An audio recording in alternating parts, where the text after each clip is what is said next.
তরুণ আছে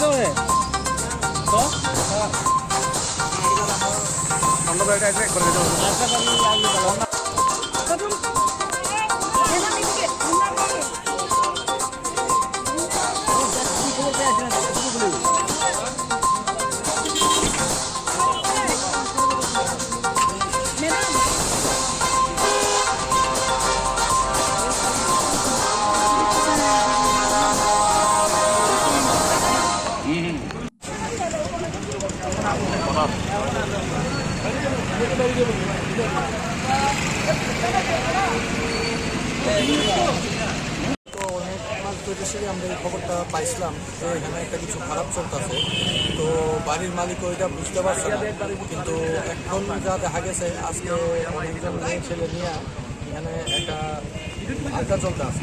আমরা এই অনুযায়ী ক্লাবের তারা উদ্যোগ নেওয়া এখানে আমরা এলাকাবাসী যারা আছি তারা সহ আমরা এখানে একটা অভিযান চালাচ্ছি এবং দেখা গেছে কয়েকটা মেয়ে এবং দুটা ছেলে পাওয়া গেছে এবং প্রায় 10 জনের মতো মেয়ে হইত এবং তারা এই অবস্থায় পাওয়া গেছে তারা মানে কয়েকজন হয়তো নেশাগ্রস্ত অবস্থায় আসলো, কিন্তু মেয়ে আমরা এরকমভাবে করতে পারছি না।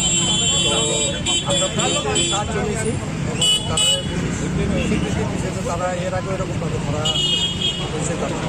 তো এই জায়গা থেকে ভীষণ খুশি ক্লাবের ব্যবহারে, যে ক্লাবকে ডাক দেওয়া সত্ত্বেও ক্লাব সদস্যরা সঙ্গে সঙ্গে আইসে এবং আমরা সহযোগিতা করছি। জায়গাটা কোন জায়গাটা? কৃষ্ণনগর বিজয় কুমার চৌক।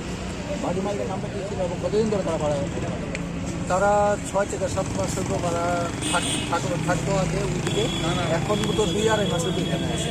তো বাড়ির মালিক জানতো না, আমরাও প্রথম বুঝতে পারছি না, পরে যখন আমরা সন্দেহ হয়েছি আমরা বাড়ির মালিককে বলছি।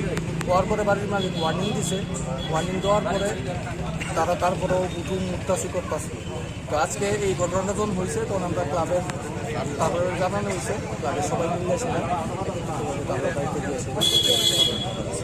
সন্দেহজনক গতিবিধি কতদিন ধরে আপনাদের নজর আসছে? আমরা 15-20 দিন যাবত এটা লক্ষ্য করতেছি। 15-20 দিন যাবত এটা মানে বাইরে গেছে। প্রথম দিকে যখন আসছে তখন তো বুঝাই গেছে না, কিন্তু সন্দেহজনকটা 15-20 দিন যাবত বাইরে গেছে, মানে পূজার সময় থেকেই এটা